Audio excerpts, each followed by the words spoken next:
Well, today I'm going to do something I've always wanted to do. I've always wanted to watch Night of the Living Dead 1990 and comment on what I like and um, what was cut and all that and this and that and the other. But the thing is, the movie has a copyright, so we're going to do it this way. If you got the American release of Night of the Living Dead 1990, insert your disc and start your timestamp at 0. When I say go, hit play. Ready? Go. Well, we have the Columbia Pictures logo here, the famous woman with the torch that would be used in a lot of Columbia pictures through the years. And we have this soundtrack going on here, eerie soundtrack. Got a shot of the moon now. 21st Century Film Corporation was started after Golan Globus, the Canon Films, split up. So this was a movie made by Mannheim Golan. It was directed by Tom Savini, who was originally going to get the job of doing the special effects on the first one, but was called off to Vietnam to be a war photographer.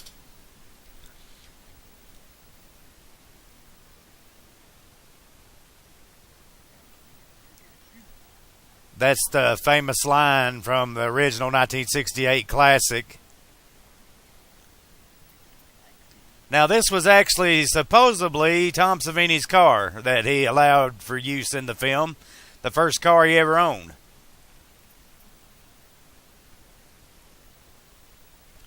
Tom Towles was known as the sheriff in House of a Thousand Corpses.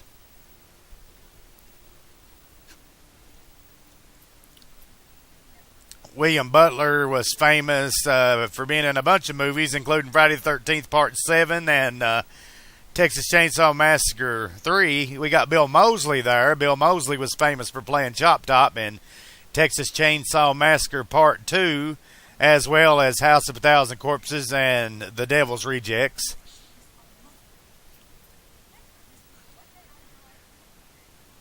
Christina Romero, I think, was the daughter of George Romero.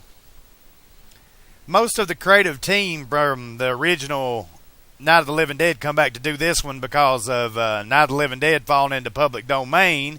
Then they could secure some kind of financial profit from remaking the movie because they could put a copyright on this one.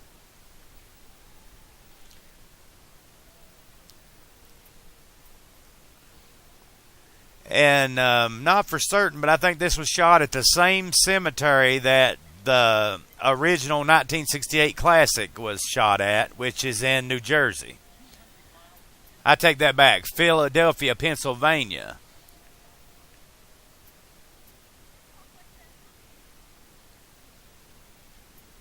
We got the bickering between Barbara and Johnny, which is a lot more bickering in this version of the movie than there was in the original version of the movie.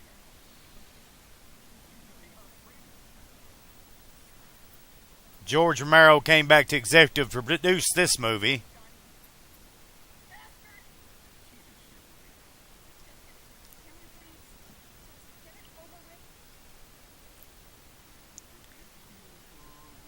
There's the famous line again, uttered by Bill Moseley, playing Johnny in this scene.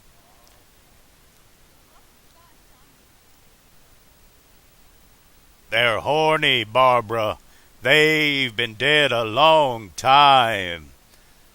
I'll be doing this time for time so that you can make sure that you're synced up, but you shouldn't have no sync problems if you hit play when I said go.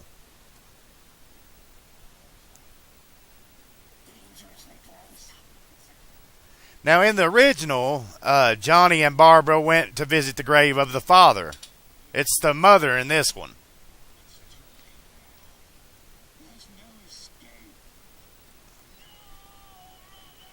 Brilliant acting in that scene right there. Now, this guy was actually a friend of Tom Savini.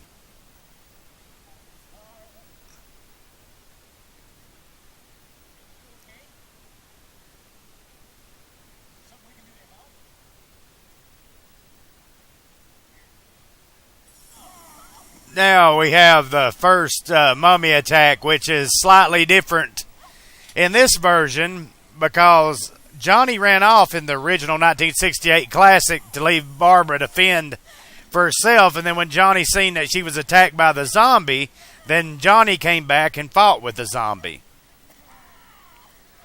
Johnny got I guess you would call a grave marker through the hand there.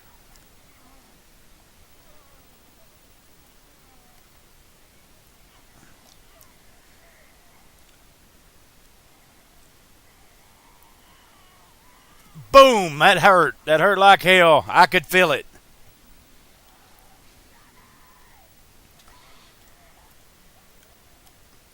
Now the famous scene where Barbara runs away. Apparently that zombie came out of that coffin right there.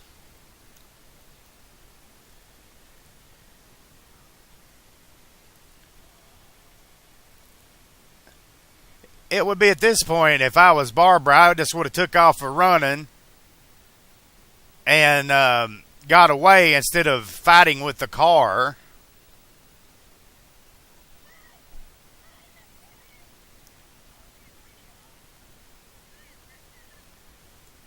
Gratuitous zombie ass. That's what we have right there. Gratuitous zombie ass. This is the autopsy zombie.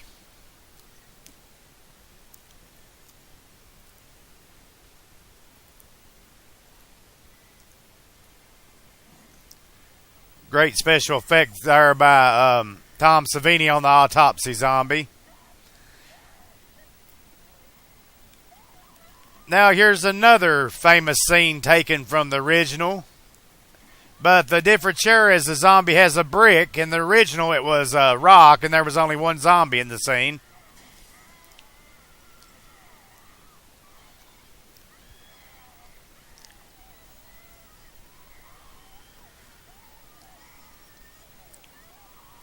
Barbara pretty much did this in the original movie, only she was moving forward.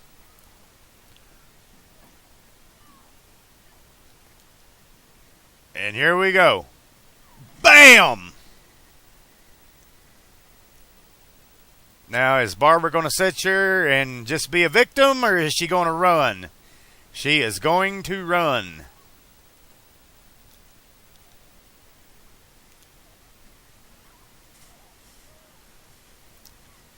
The question I have here is, when did she lose her shoes? I didn't see her lose her shoes, but apparently she's lost her shoes in this scene. That could be a flub in the movie, but who knows?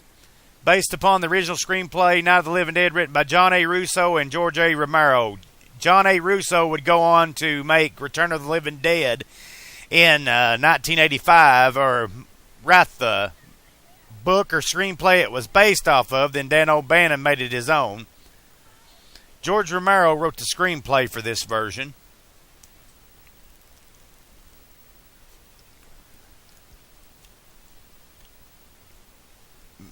Russ Streiner was the original Johnny in the original 1968 Night of the Living Dead.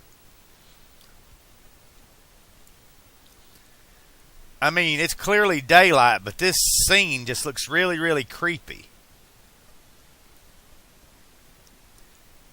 I recommend watching the DVD version of this movie unless there has been a better Blu-ray that came out there in the past couple years, because the Twilight Time Blu-ray, the quality just sucked. The color timing was off. It was too dark. It just was impossible for me to watch. I just did not like it.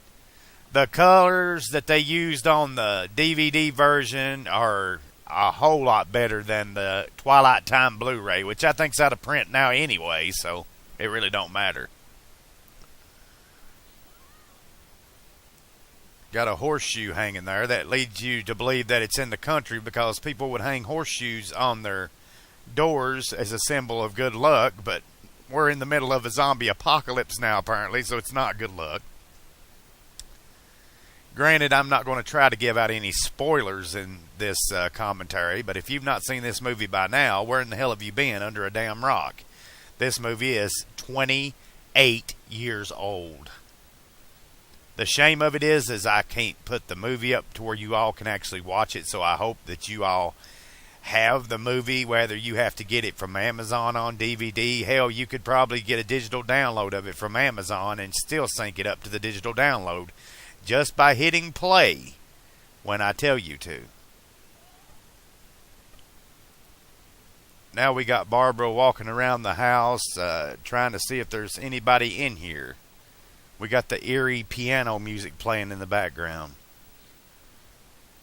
Somebody decided to put bebop on the wall there.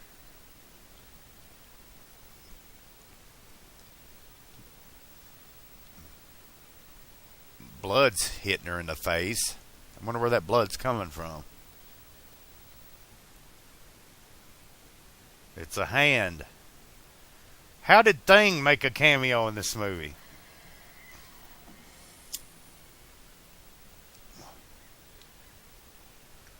We get our first glimpse at the Uncle Reed zombie, which at this point in the movie we would not know it's the Uncle Reed zombie, but I've seen this movie so much I know that his name's Uncle Reed.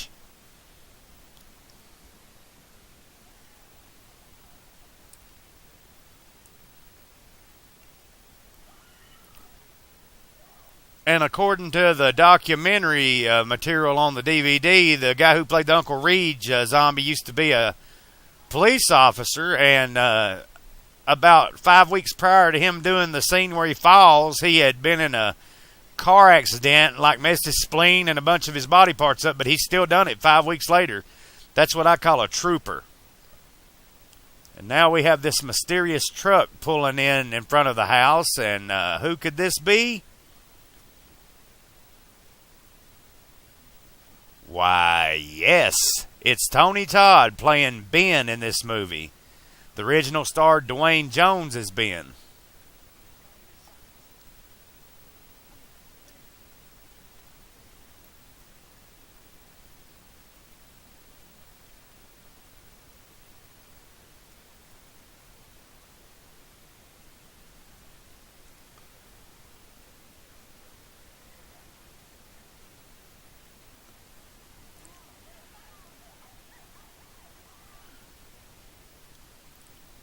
Tony Todd was good in this part. He kind of looks like Dwayne Jones from the original. And now we're going to get some zombie fighting scenes here. You see M. Celeste on that sign there, which I think was the name of the old lady that loaned them the house to use in the movie. And she also makes a cameo later. I'll show you where that cameo is. I wouldn't have known that if I hadn't seen another commentary with it. So, guys, thanks for bringing that to my attention.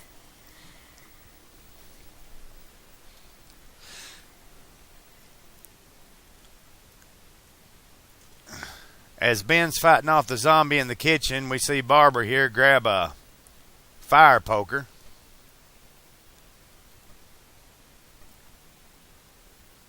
There's the Uncle Reed zombie. Tom Savini did great on the zombie work in this movie, the makeup effects and stuff.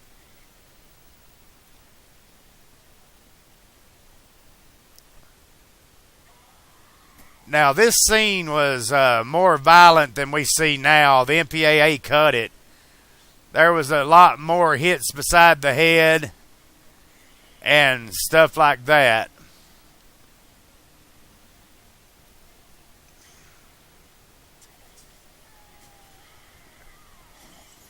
Tire iron through the head.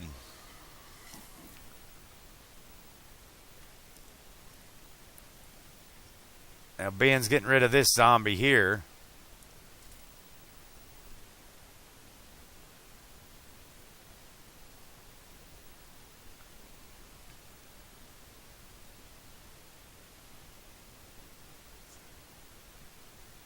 Do you know him?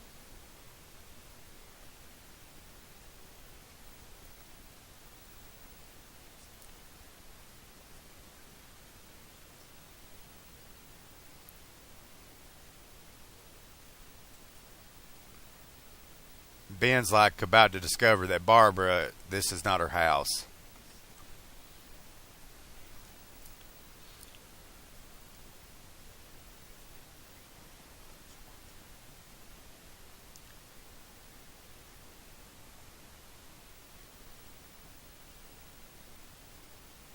Do you have a car?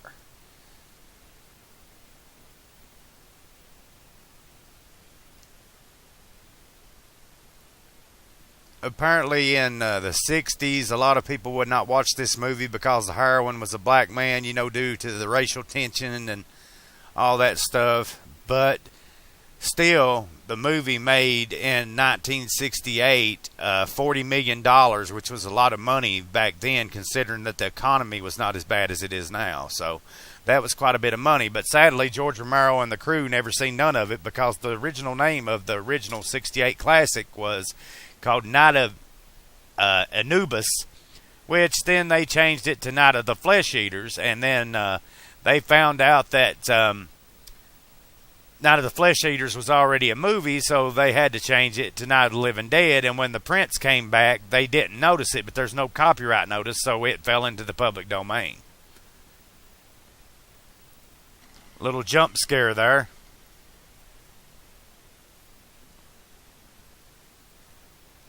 Tony Todd is great in the role of Ben. There's been a lot of remakes of this movie. There's been this one, and there's been Night of the Living Dead 3D, which had Sid Haig in it. That was not that great. They've made sequels to this movie that were not that great. I normally do not like remakes, but in this case, I prefer the remake over the original. I know that's sacrilegious to say, hey, you like a remake over the original Night of the Living Dead, but no, I love this movie. This movie, to me, is a lot more better than the original, because as it is carried out, you'll see why I enjoy it more. I will tell you why I enjoy it more. And it wasn't the fact that the 1968 was in black and white. It's just that this seems to be more fast-paced and other little things that I'll point out as we go on. Great effect there. This is one of my favorite scenes of the movie right here.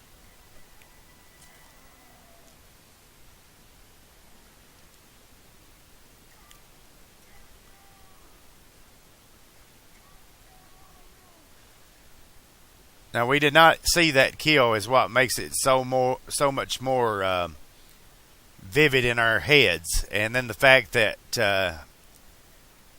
he's mad at God for letting this happen and cussing God, that makes the moment even more intense. Because we now realize that there's something going on here, and we do not know what it is yet that's causing it. But Ben and Barbara seem to know that there is something going on. Later on in the movie, Ben will tell the story about what he's seen at Beekman's Diner, and there was a mention of Beekman's Diner in the original 1968 classic, but here the story just seems more drawn out and more vivid than Dwayne Jones delivered it, and the music that it plays just makes it more eerie.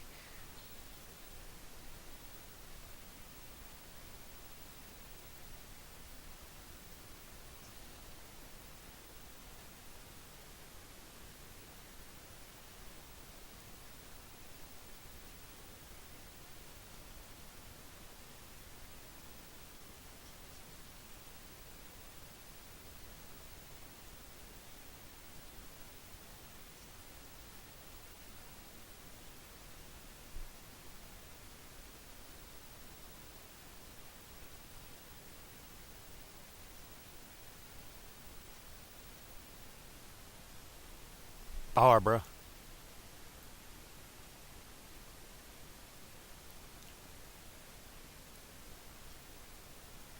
I hope y'all are still in sync with the movie. As I said, I'll try to get a line here and there that they speak that I can try to help you match it up if you're not.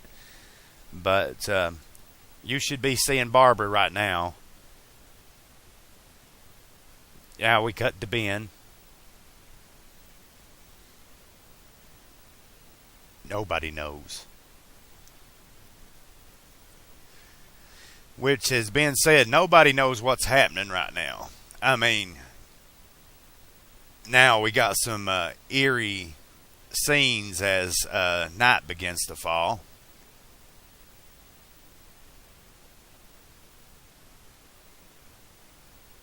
And then we got the horror cliche there of the moon rising. That is a main horror cliche in movies. Spider web with flies flying around it. Now we're cut back to the house, and you will notice they haven't covered the glass that Ben broke earlier when he stabbed the zombie through the head with the tire iron.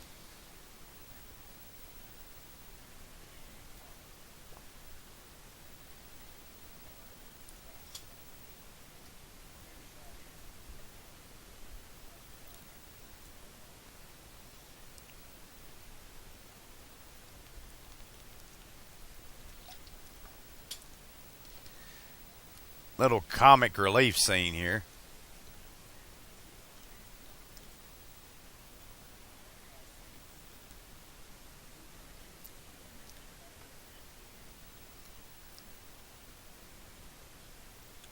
Nope, they don't know shit. Ben's got it right.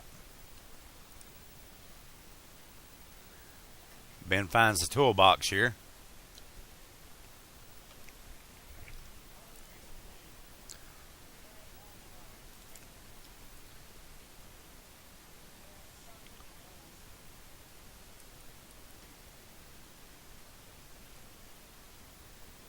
So it's quite apparent that something's going wrong here.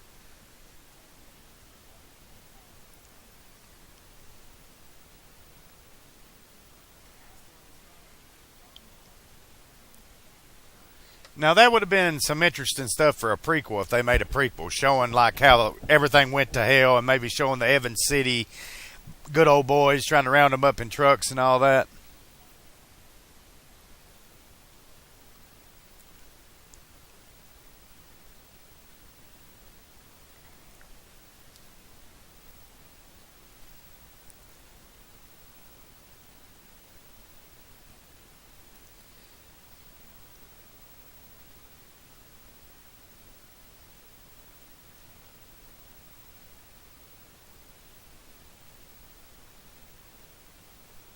Now this is where they decide to take the Uncle Reed zombie out on the back porch, and as you can see, there is not really any threat of zombies at the moment.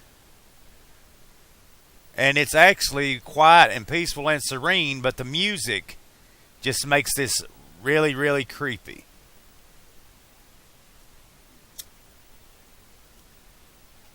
Now, in the original, it was just Ben. He took a chair out, and zombies were coming around the back of the house, and he set a chair on fire. And at this point in the movie, Barbara was catatonic. Barbara didn't do anything.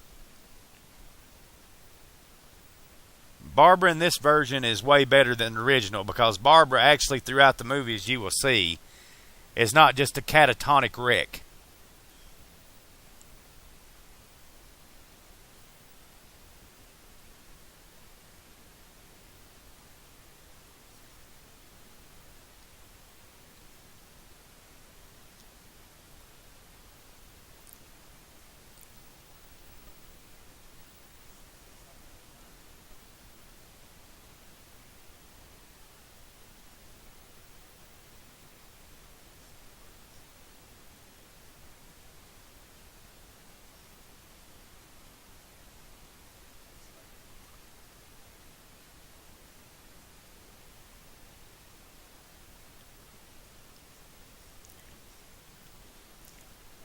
That's another thing. They call them things, or in the original they called them a ghoul.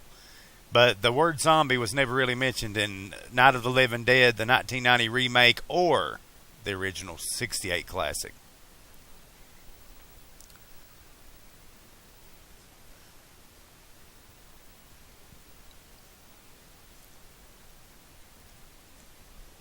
Took 30 hits and kept on coming.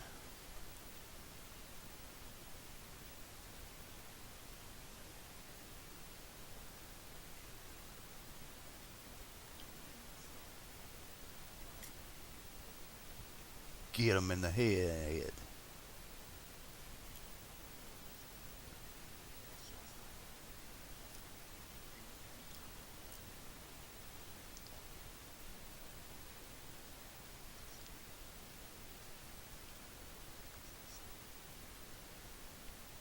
This hell on earth is pure hell on earth.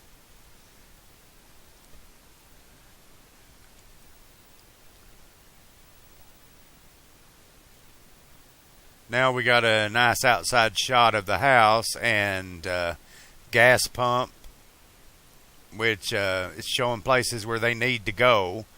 There's a little outbuilding. Ben tries the phone.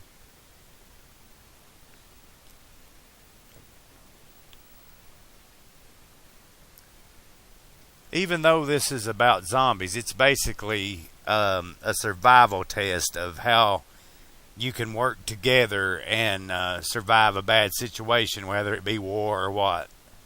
There was a picture in the drawer there of Uncle Reach. Ben's found some bullets.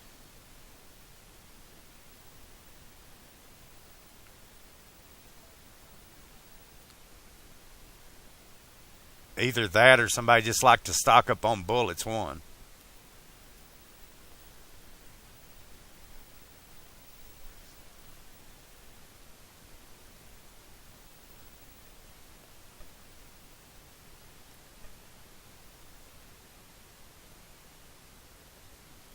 There was a dripping blood spot in the original two. The blood effects in that was used. They didn't use like fake blood. They used K-Roll chocolate syrup, where it was in black and white.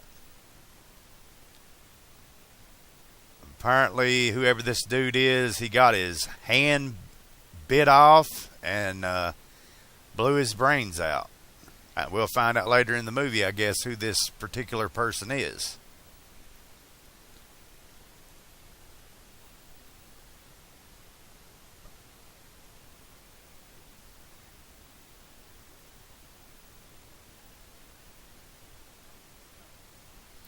Ben's trying to spare Barbara here in this scene.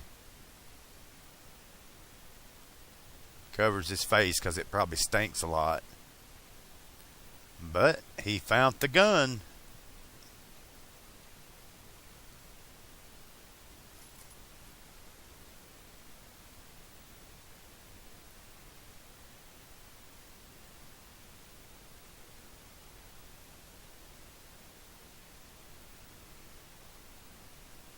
Now, you would think they would have checked the house for zombies a hell of a lot quicker than they did this time. But I'd say if zombies were in the house, they would have done attacked them. Got the door creeping open behind her there.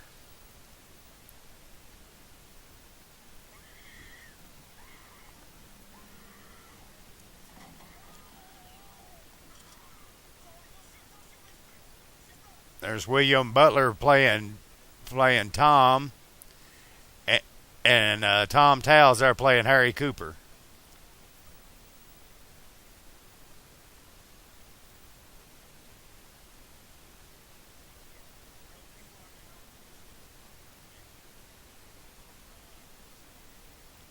Tom Towles makes a good Cooper in this movie. He's a believable asshole.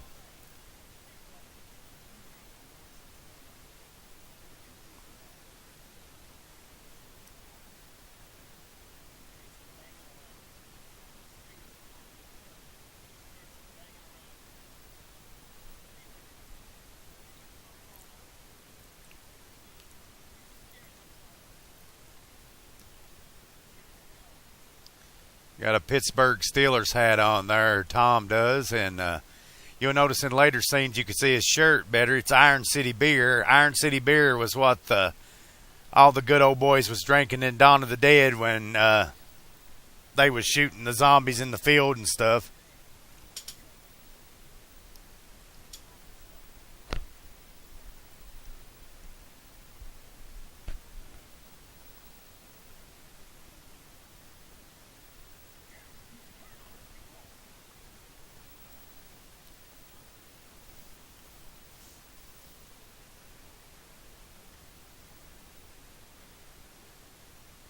Apparently, they stocked this beer with fridge. I mean, this fridge with beer.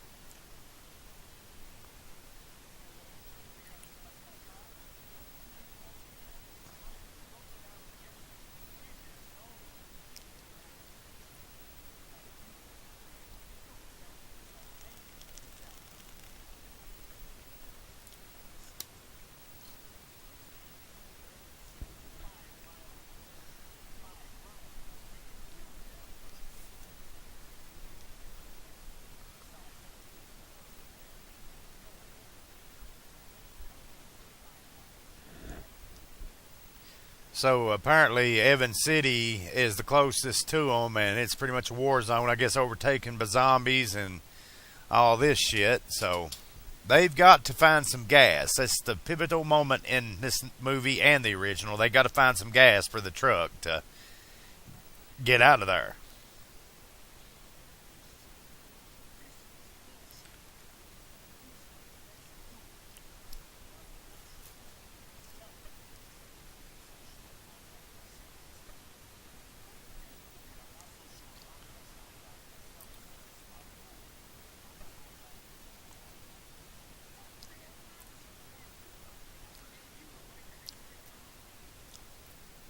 Cooper here pretty much, I think, is a racist. He don't want to listen to a black man because he thinks a black man is inferior to him.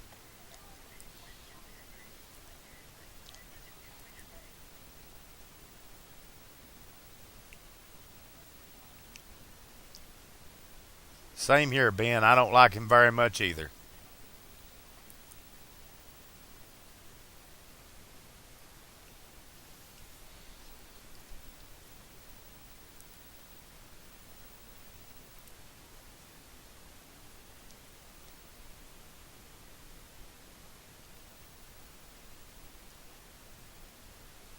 The music just makes this scene more ominous.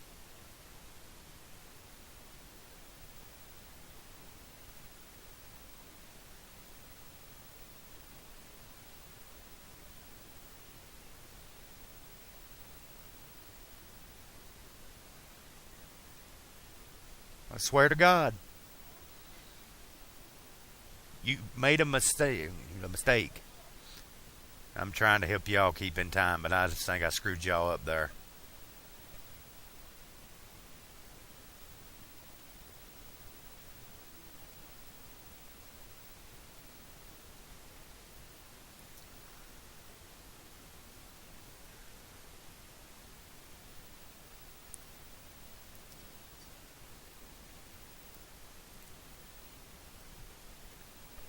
Tom, I'm afraid your cousin is dead. I know he's dead. He shot himself. So the guy that Ben got the gun off was Tom's cousin Satchel. Weird name for somebody, but oh well. Yeah, I didn't write the movie.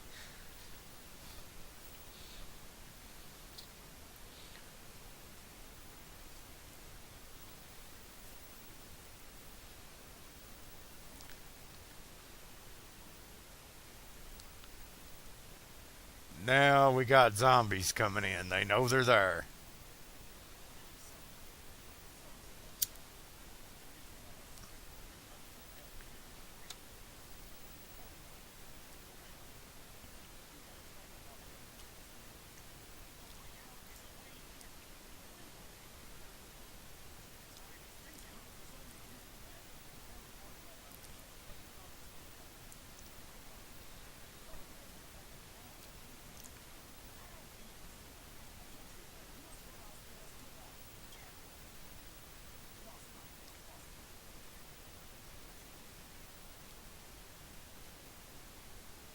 Now Tom's got to make a choice of what he wants to do. If he wants to follow Ben or Cooper.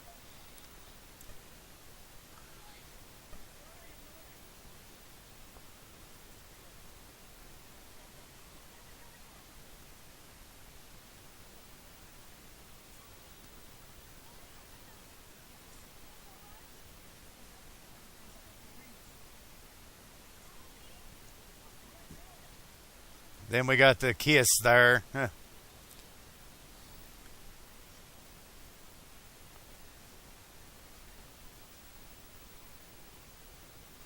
I think Jim's.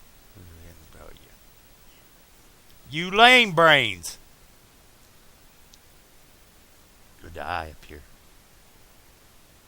You're going to die. Cooper, what an asshole. Cooper just shut the door there and puts the plank across it. He's walking down the steps now. Where we find out that not only has he got a sick little girl, but his wife is there too, Helen Cooper.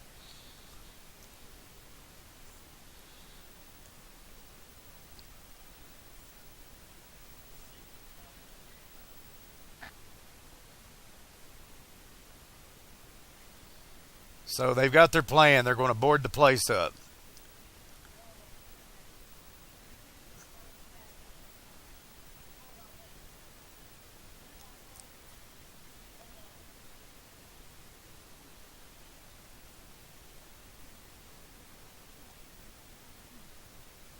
Have 100 guns for all I know, but it matter because we're safer down here.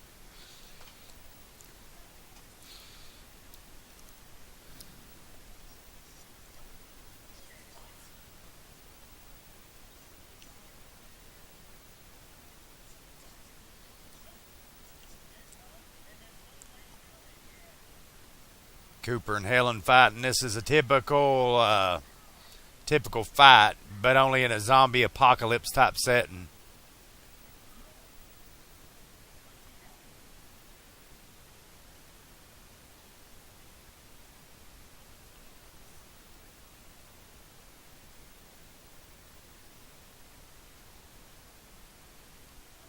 Here, Cooper don't even believe it itself.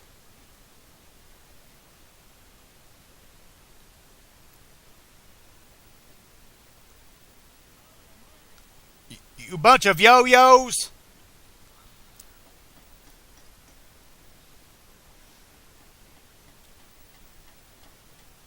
So they've got their plan. They're going to board the place up and try to hold out. They got to find the keys to the gas pump, but it's not been mentioned yet about the gas pump unless I missed it.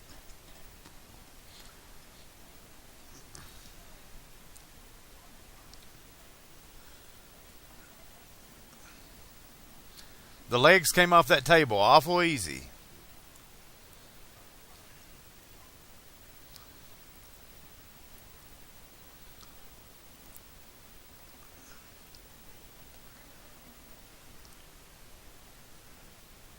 Now here's where Barbara has an epiphany.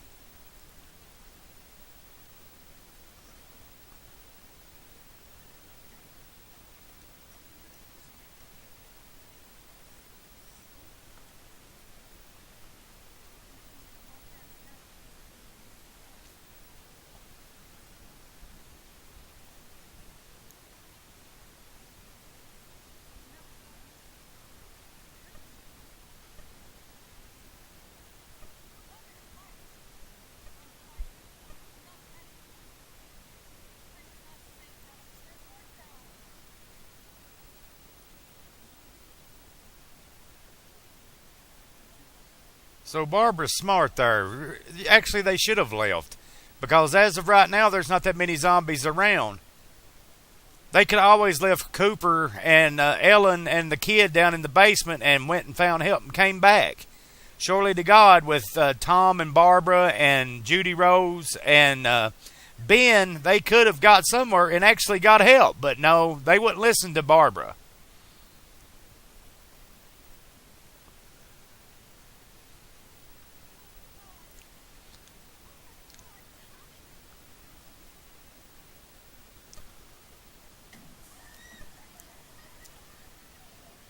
This movie has jump scares, but it's not heavy on the jump scares.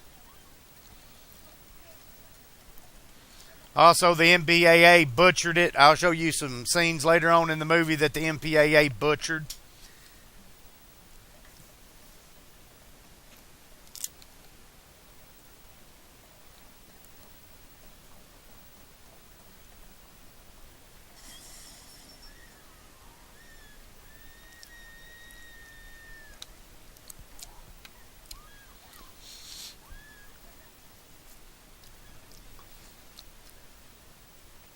Got the zombie trying to get in there. This zombie is like a main character zombie. It will be explained later who this zombie is.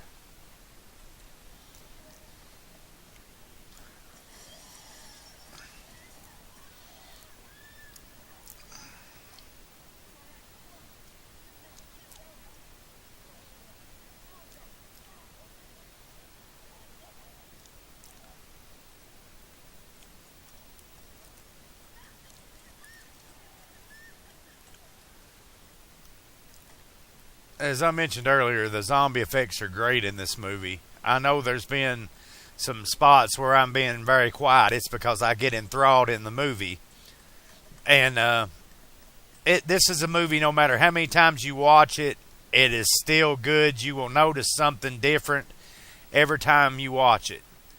Now, as I mentioned earlier, this is the woman who loaned them the house. She made a cameo in the movie. This is the only time that I remember even seeing her. I wouldn't have known this unless somebody else had said it in one of their commentaries. So thanks, guys, for giving me the heads up on that.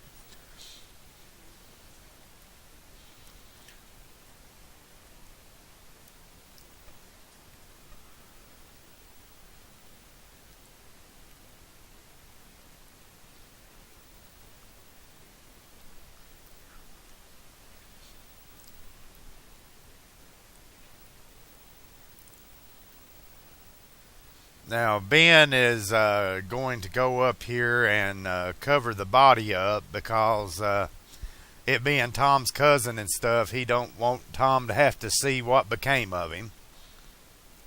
Look at it.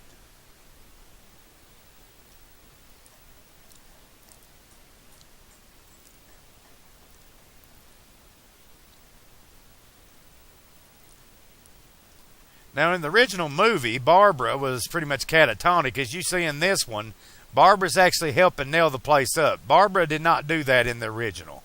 She just sat like a knot on a log and didn't do shit.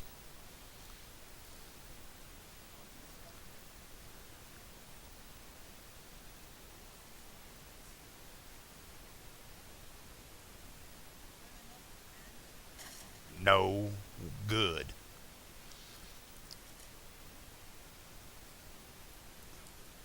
Yeah, that's the thing about those new doors. They're just like two pieces of thin paneling.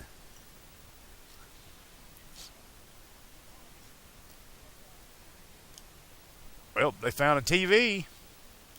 TV was a pivotal part in the original. So I guess we're going to get it in this one now.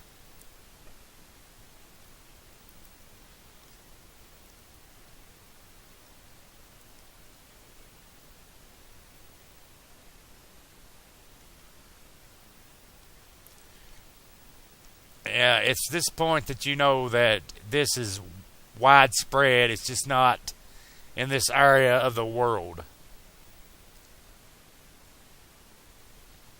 At this point, we've reached about the halfway mark of the movie. I hope you are enjoying sitting in here listening to my commentary, and we're going to finish this movie up.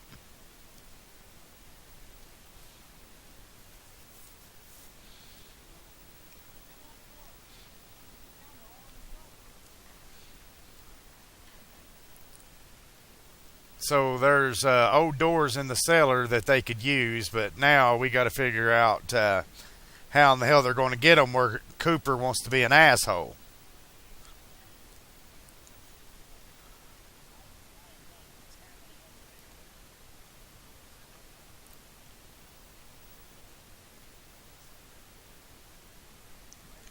I refused.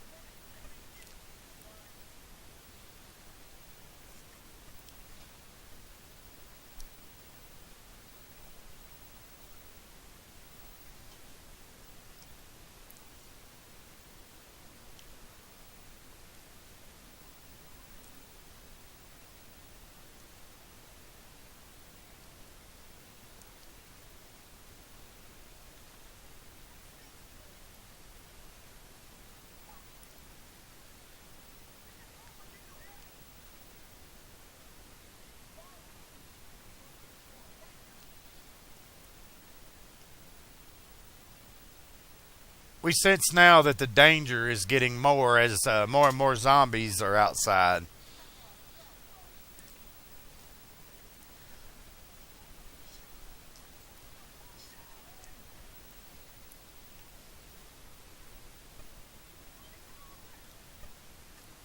And Harry just smacked the hell out of Helen there.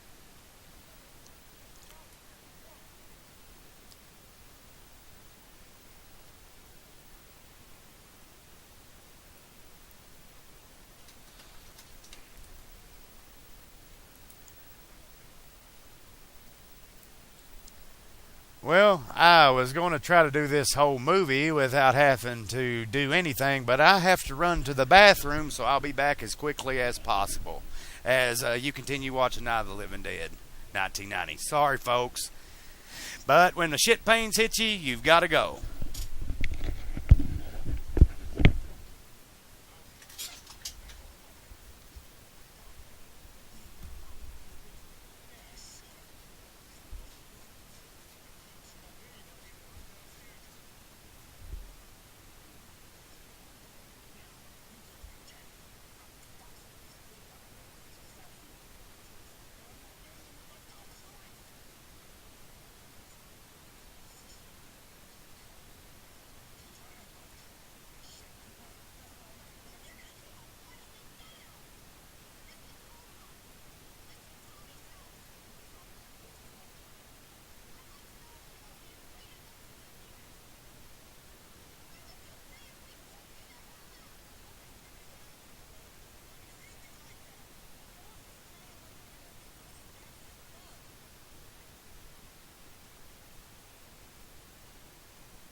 And I'm back.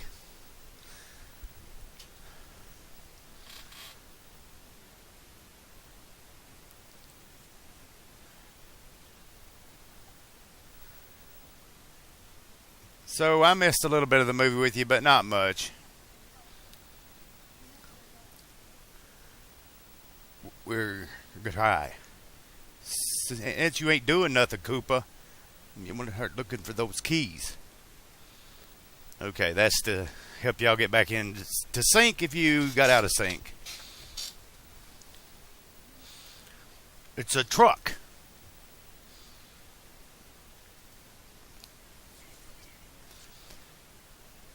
Now, Barbara is pretty much getting ready to turn into a badass here. You can see her putting the pants on.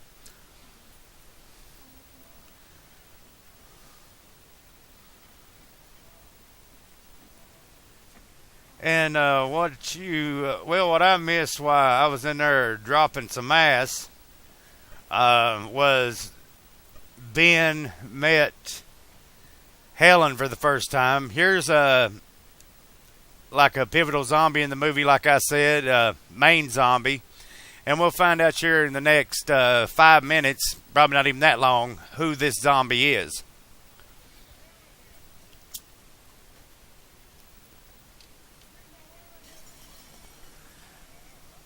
Actually, the next couple of minutes, we're going to find out who this zombie is. Judy Rose screaming, and all hell's breaking loose here. Tom's got to keep this zombie from getting in.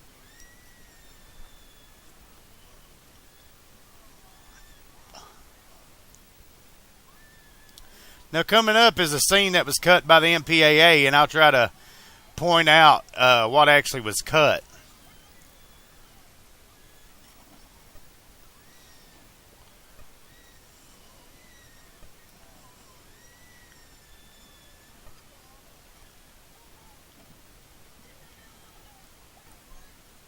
William Butler playing Tom there, as I said earlier, was in Friday 13th Part 7, The New Blood, and Texas Chainsaw Massacre 3. He also was in Ghoulies 2 and a bunch of other movies. He went on to produce movies for Charles Band from Full Moon Entertainment.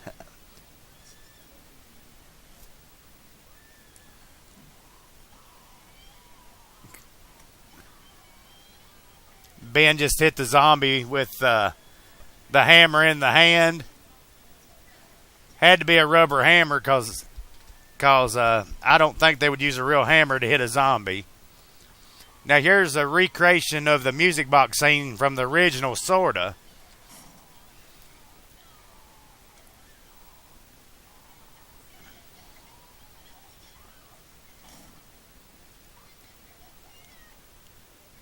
Now in the cut before it was cut by MPAA, when she shot Magruder, it actually showed the bullet hitting the back of his head.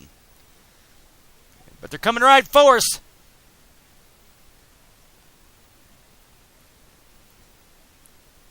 Cooper still does not want to believe that the dead are returning to life. Now, coming up is another scene that's been cut by the MPAA. Is he dead? Is he dead? Y'all see in this, is he dead?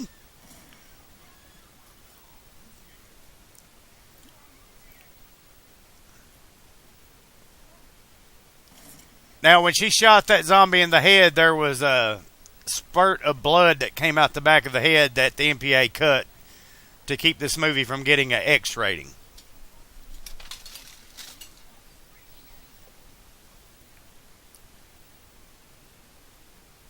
Now Barbara stood up and being the badass and trying to be the mother figure to keep them all in line because they're fighting like a bunch of 2-year-olds, as she said.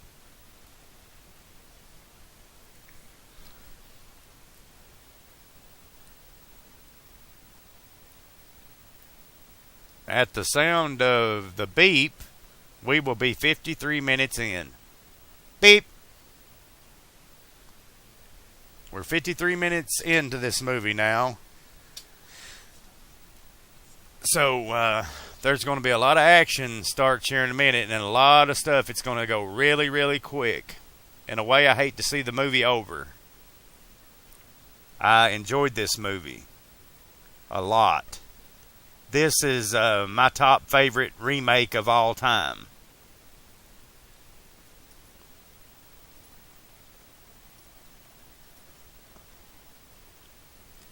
Barbara loading a gun up there. And they continue to nail the place up.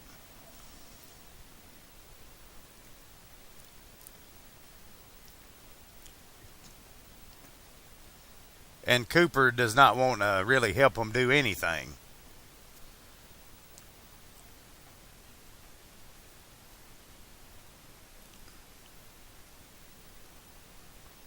Cooper must have dog ears to hear the TV.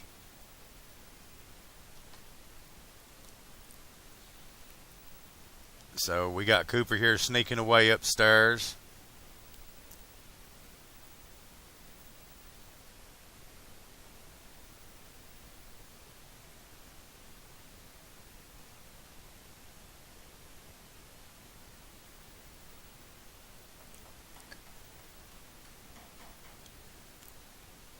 If they'd had more materials to board everything up, they might could actually lasted a little bit longer in the house, I feel.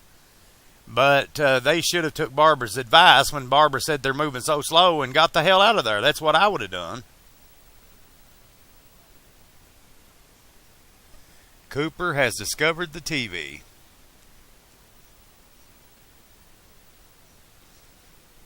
Now, we had the newsman in the original movie But when they discovered the TV, they set it on two chairs and they all watched it. In this version, Cooper is the only one watching the news broadcast.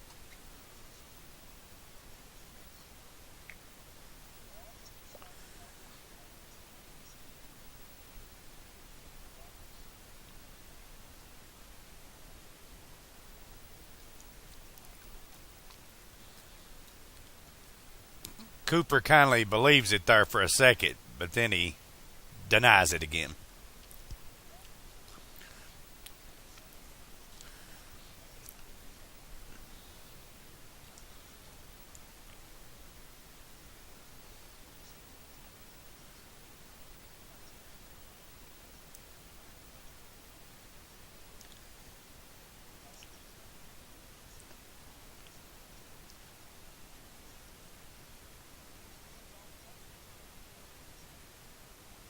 So, as he said before he unplugged the TV, it's being called Judgment Day. So, if something like this really happened, of course, you'd have all the people in the churches going, "Oh, this was written of in the Bible. It's the end of times. It's the end of the world. This is how we're going to be annihilated by our own selves, just in different forms." Because if you think about it, the zombies are literally us. It's just the dead forms of us. We got Cooper carrying the TV downstairs, which those big TVs like that were kind of heavy, so I applaud him for carrying that by himself.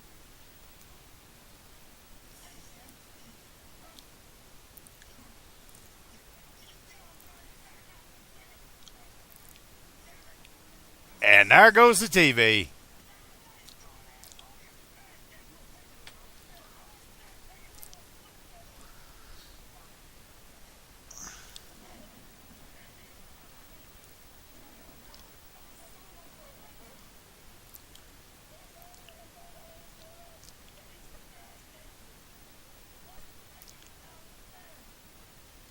You ain't get any reception in the basement, dickhead. That was a funny line I liked from the movie. Now, does Barbara have a plan here? We're getting ready to find out.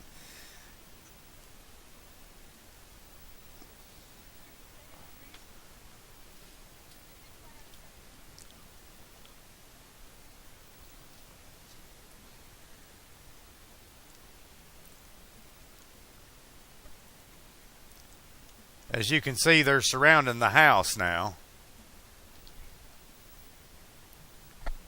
They still could get away.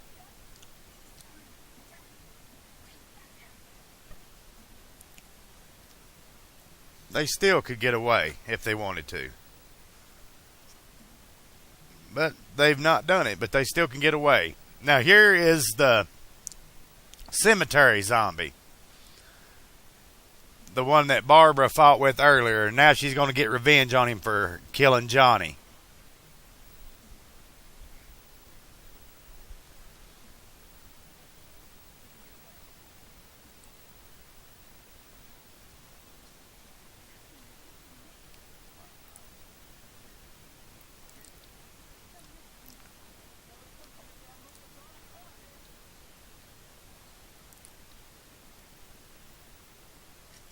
Apparently, Uncle Reach was going to go to a strip club because they pulled all those $1 bills out of his overhauls pocket.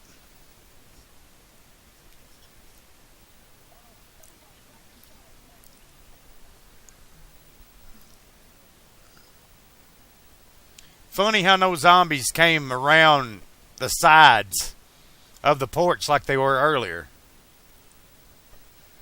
Yeah, interesting zombie work in this movie. Here's Helen checking on Karen, the daughter who was bit by a zombie earlier.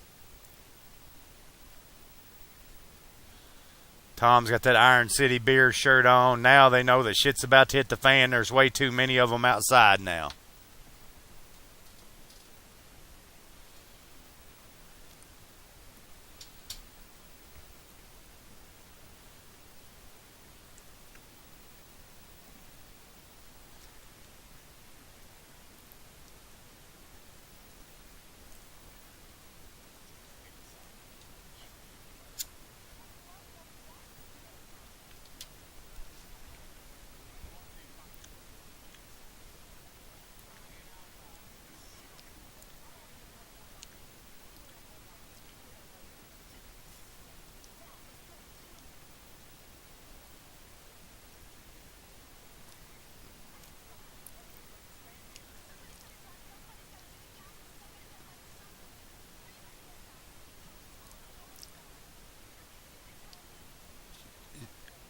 She's been driving since she was little. Yeah, I got chills in my pocket. Okay. They got their plan. Now let's see if they can pull it off.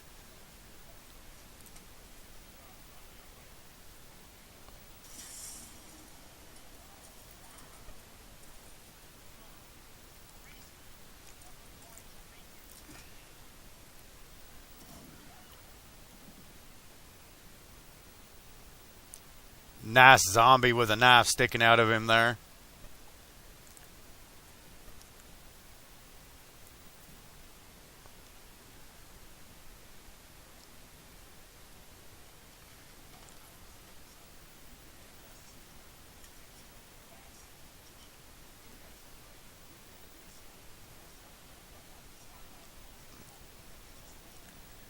Now coming up is the naked zombie chick. There she is. There's gratuitous zombie ass of the female variety.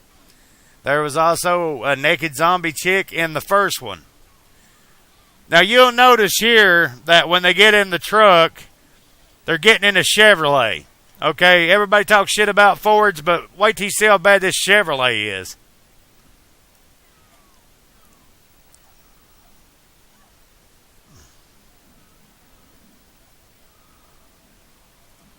Zombies hate fire. Ben just showed that.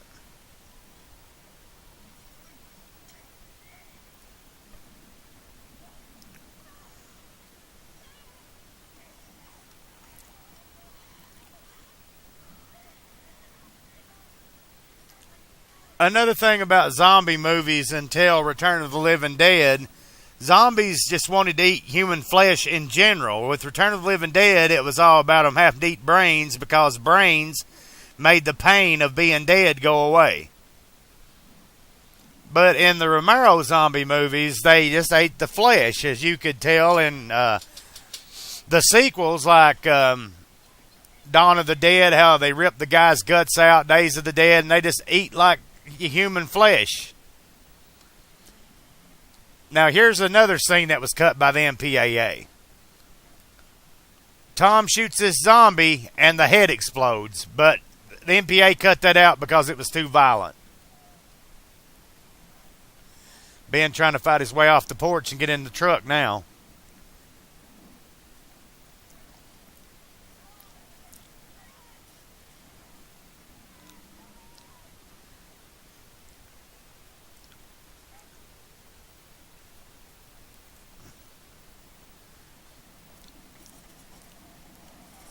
And Ben is thrown off the truck.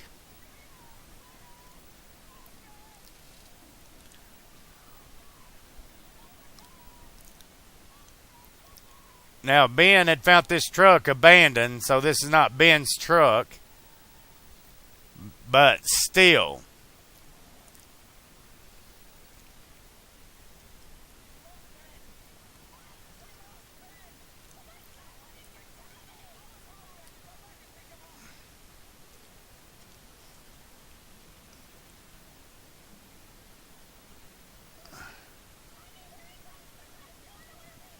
Go get pick him, Judy Rose. It's the wrong days. The wrong damn keys. And this dumbass would shoot a lock off of a gas pump. Then we have this brilliant explosion.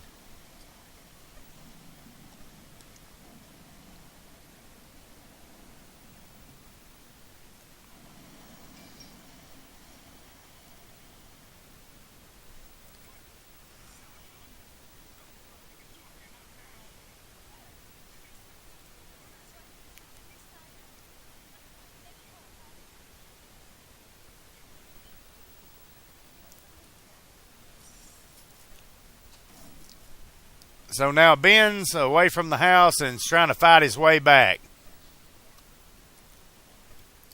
Which they could have done this shit when Barbara wanted them to leave.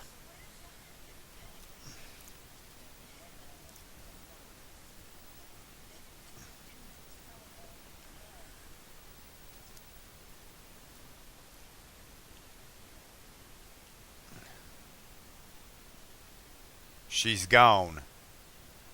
Uh-oh. Everybody that's seen the original Night of the Living Dead knows what happens to Helen Cooper. Let's see what happens to Helen Cooper in this one. Ben fighting his way back to the house. Barbara's shooting.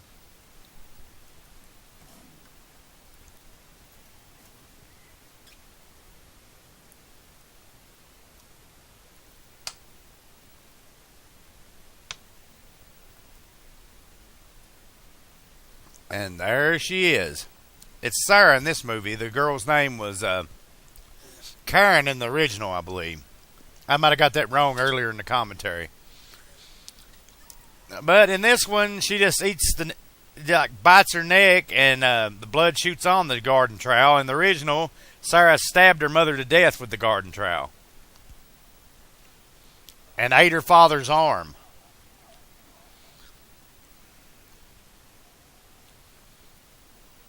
Ben going through him like he's a damn linebacker in a football game.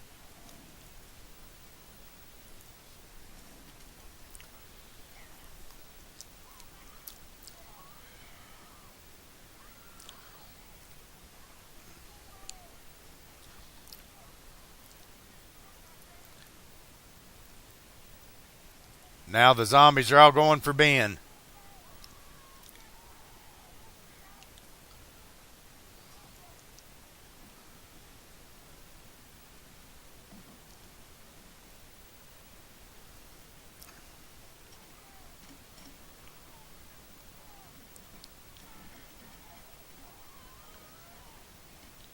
Now they've lost electricity, which makes this scene even more scary by the firelight.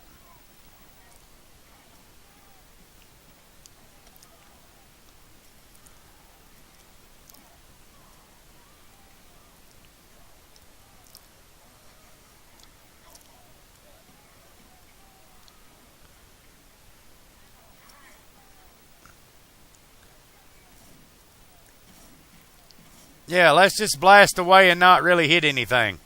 Let's waste bullets, Cooper. Good job.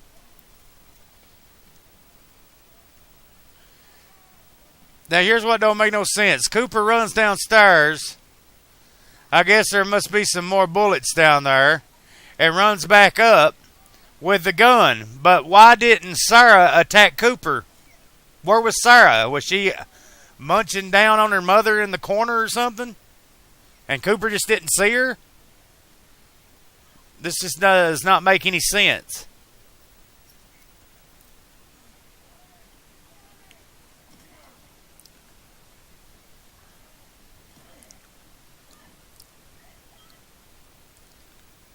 Apparently this cop got shot in the line of duty and hadn't been buried yet, or embalmed for that matter, because he still has his gun belt on.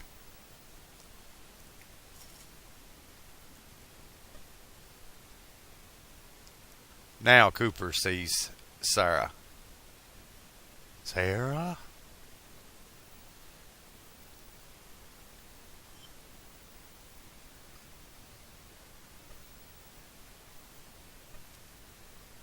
Shoot it, Cooper. Cooper.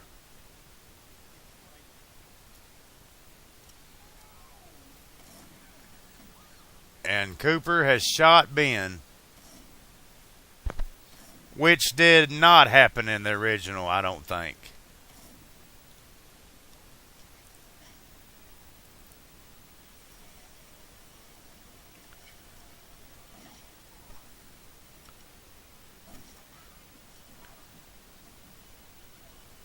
Now, in the original, Ben shot Cooper and killed Cooper. But in this one, both of them have gunshot wounds.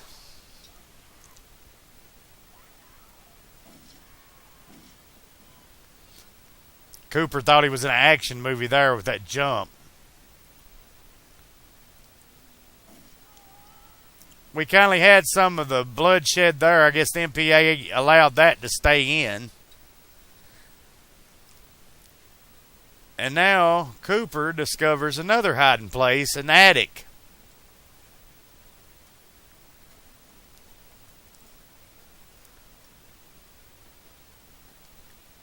Which, if they got up in the attic, they could have survived. Because no zombies could have got up there and got them if they couldn't have reached the string to pull the thing down.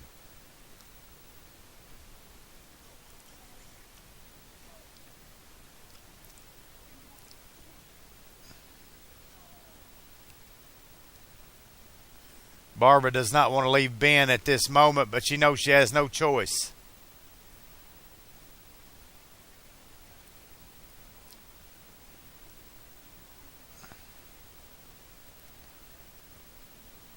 And now what is Ben going to do? Cooper's got his hiding place in the attic, but what's Ben going to do?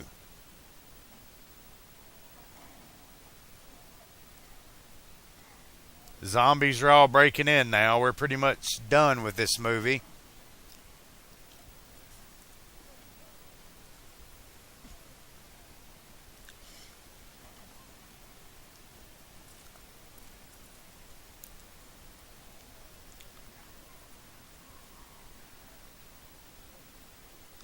There's the Arsenio Hall zombie is what I call him.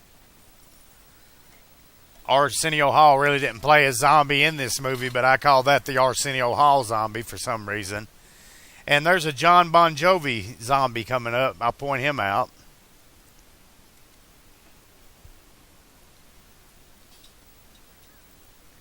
There's the John Bon Jovi zombie over there.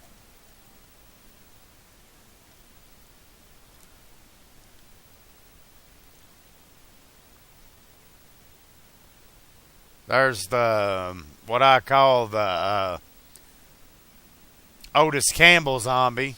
Now we get some zombie eating the remains of Judy Rose and Tommy here. In more of a gory style than the original, in my opinion, but the original and being in black and white look more scary. Now we've got the blind zombie with her baby doll, and we got a pivotal moment here to where you can tell that Barbara does not want to kill her, but she has no choice.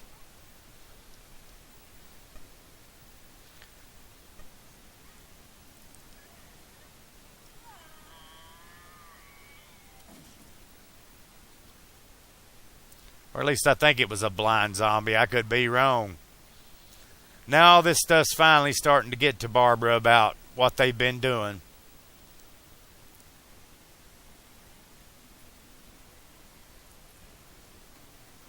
There went the Arsenio Hall zombie again.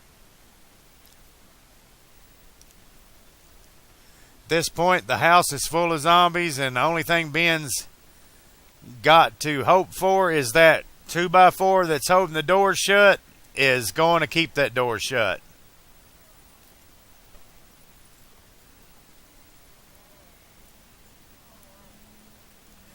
There is the John Bon Jovi looking zombie.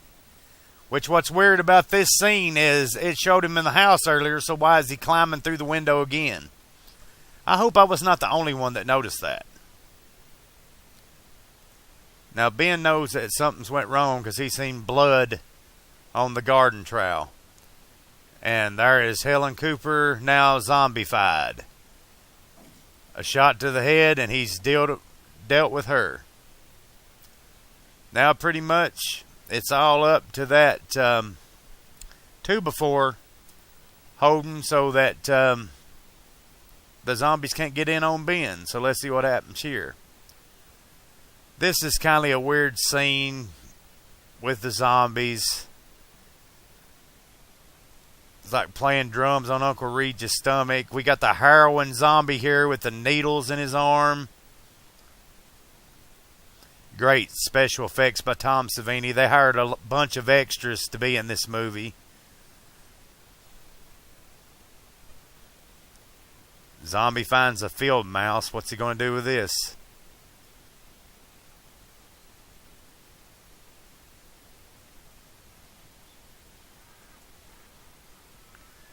Ooh, sickening. Give me a hand, won't you?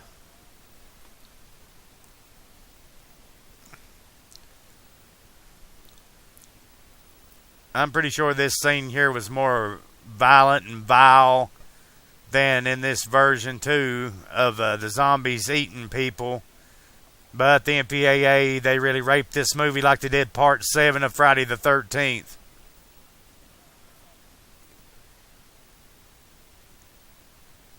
So now Ben's going to take a seat here and try to relax and hope that the zombies don't get in on him. And he finds a radio. Remember, folks, if your radio doesn't work, smack it and it'll work.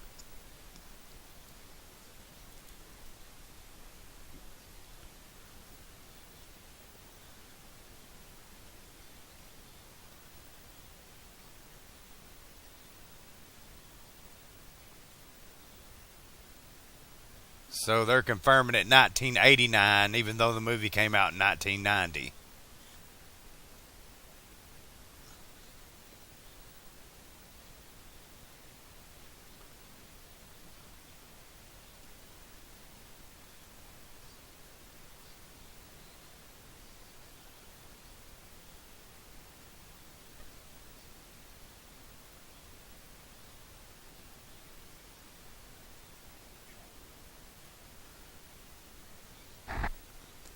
And it's then that Ben sees the key that says gas pump. And at this point is where Ben loses it.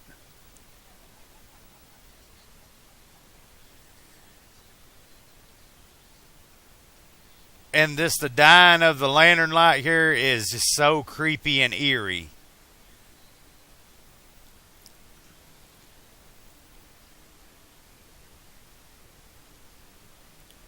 And at the sound of the beep, we will be 1 hour and 18 minutes into this movie, which would leave 10 minutes of the movie left. Beep. So we got about 10 minutes of the movie left, and Barbara's out on her own, and she's found this truck, and she's looking to see if there's any keys in it, because I think she's going to try to drive away, and she hears a noise.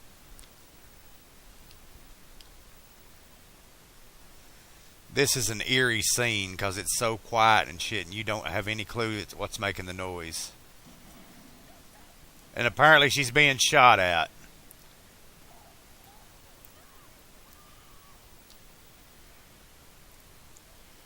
And there is the body of Johnny. So I guess these dudes killed Johnny.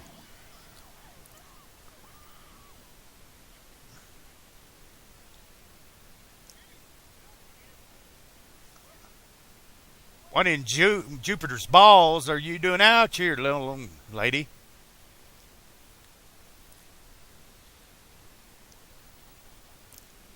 Apparently the good old boys have been taking them down. And now we got a shot of the moon, and it's the next day, and we're in the home stretch of Night of the Living Dead, the 1990 Tom Savini directed remake. Got a helicopter flying over. And in a scene coming up, you'll see two of the original stars of the original Night of the Living Dead. I'll try to point them out. They go by pretty quick.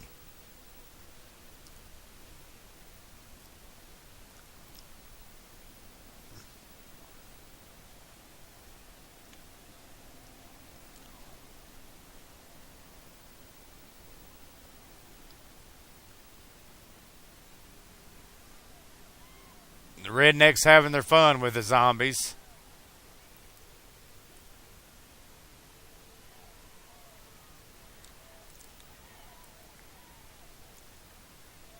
Okay, coming up here in a second on your right, you will see Russ Striner, who played the original Johnny, playing the sheriff, and you will see Chili Billy Cordell right here. There they are.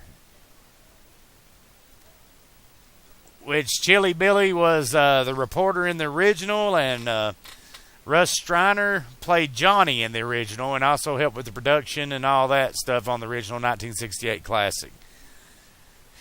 Chili Billy reprised his role as the reporter in this one, and Russ Striner played... we got a creepy scene there. That's really creepy, having the zombies all hung up there. And Russ Streiner decided to play the sheriff in this remake.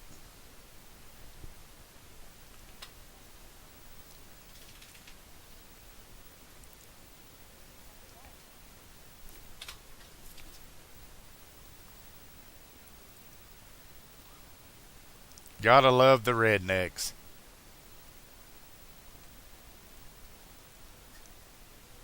Some more of this creepy scene.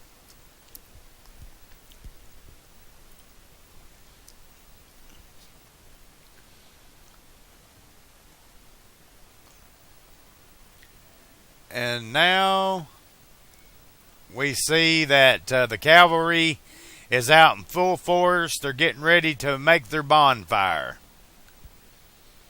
As we go back to the farmhouse that 90% of the movie was taken place in, to try to clear up some loopholes, like, is Cooper still alive? Is Ben still alive?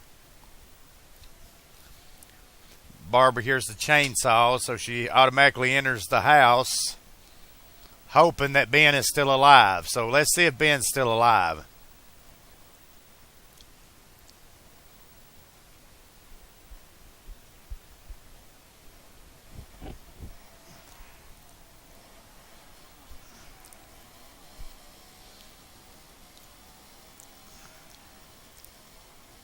So that board held to keep the zombies from getting in on Ben. And poor Ben is a zombie. And the way he looks at Barbara, you're just wondering if he still remembers anything. Poor Ben. In the original, Ben survived the night and was actually a human and was shot because he was mistaken for a zombie, and then they put him on the bonfire at the end.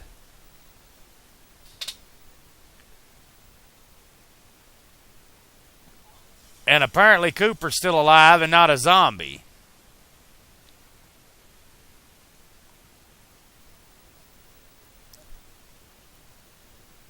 Yeah, that's right. Fuck you, Cooper. Nobody liked you any damn way.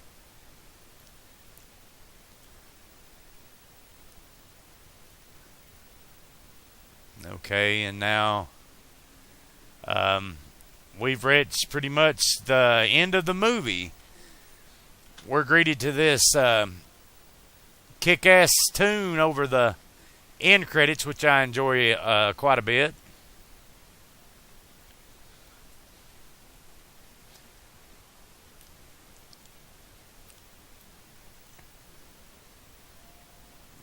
Barbara, at this point, I think, can't believe that she survived the ordeal and how inhumane that the human race has become. Considering all these rednecks, you know, playing games with them and stuff and all that.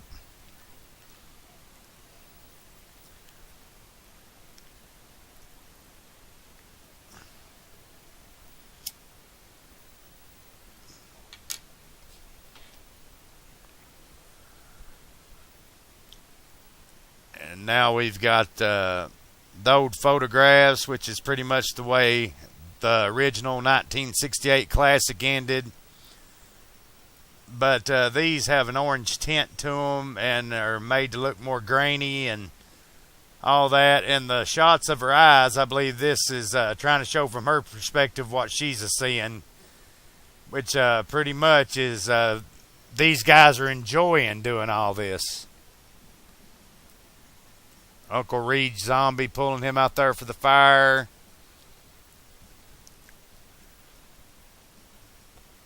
And, folks, that was the end of Night of the Living Dead, the 1990 Tom Savini remake. I hope you enjoyed sitting in here with me for this commentary. I hope I enlightened you.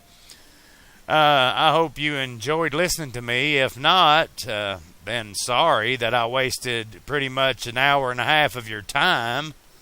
But I tried. This is the first time I've attempted at doing a commentary where I have to sync the movie for you guys instead of just watching the video and syncing the audio to it. So hopefully I didn't confuse you all too much, and hopefully you all did enjoy it.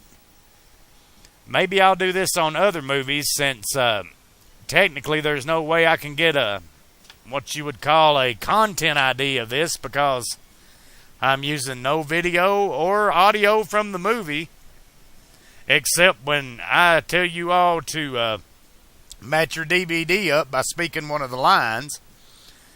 But, yeah, pretty much we just got the end crawl here with this great song. Greg Funk was the zombie in the beginning that attacked Barbara, by the way, in case you was wondering. And pretty much it just goes over the people. There's Paul Wank. He was an additional electrician. Paul Wank, that was a funny name. I also heard that in another commentary. I didn't pay attention to that the numerous times I watched this movie. And I did watch this movie completely from the beginning all the way through the end credits. Because, not for the fact that they're showing pictures in the background of the end credits, but because this song is just rocking. So you all watching your DVD along with this commentary, you see what I'm talking about. But anyway, you all can stop your DVD now if you want to because the commentary is pretty much over. But I just want to say one more time, I hope you enjoyed watching this movie with me, and I might do some more of these, not sure. Depends on how you all like this one. So leave some comments and try to be constructive and not be an asshole. Because all asshole-ish comments will be deleted because I did this for fun, hoping that someone would enjoy it. So if you didn't enjoy it, then keep your opinions to yourself. But if there's something that you did enjoy about it, leave it in the comments just to let me know that you watched it and this and that and the other. Well, I pretty much talked all over the end credits of the movie, so I might as well just continue until the movie's over. Yep. Night of the Living Dead, 21st Century Film Corporation. But yeah, this has been my commentary of Night of the Living Dead 1990, directed by Tom Savini. Hope you enjoyed it. See y'all later.